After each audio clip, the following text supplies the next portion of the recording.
zoti Zelenski kishte bindjen që do qëndronin këta nga mbrapa edhe ekonomikisht edhe ushtarakisht. Kjo është arsye pse zoti Zelenski u tërhoq nga bisedimet e Stambollit 2 muaj pasi filloi lufta. Dhe sot ata do duhet... Ka këshilluar dikush, sigurisht. Dhe sot dihet Boris Johnson, ish kryeministri i Britanisë Madhe. Dhe sot ata do duhet të qëndrojnë impenjimeve që kanë marrë. Po si do ta bëjnë? Duhet me para. Pra, o duhet që Bashkimi Evropian, të gjithë vendet bashkë, të marrin borxh në tregun ndërkombëtar për të financuar luftën në Ukrainë dhe për të financuar Ukrainën. Ndërkohë që do duhet që edhe ushtarë, se s'ka mas ushtarë, ose do duhet që të përdorin arin dhe valutën ruse të bllokuar në bankat perëndimore. Në të dyja rastet duhet marrë një vendim shumë të madh.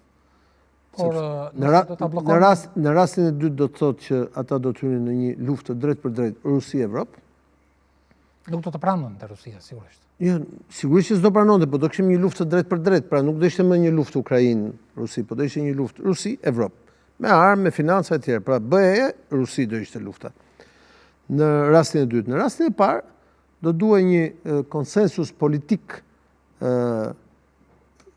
i mekanizmit evropian të marrjes borxhit dhe të investimit të borxhit, që ata kanë marrë vetëm një herë në rastin e shpëtimit të Greqisë nga kriza e famshme, nëse të kujtohet.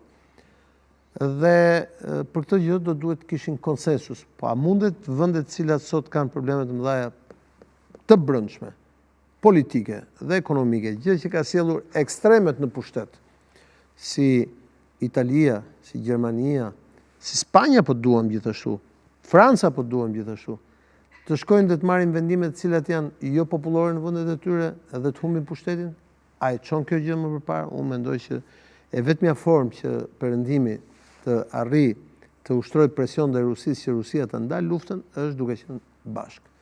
Por sot Perëndimi e ka të pamundur të çojë 1,5 milion ushtarë në Ukrainë që të ndalojë ushtrinë ruse. Këtë gjë ta kam thënë edhe para 1 viti e gjysmë kur kemi diskutuar.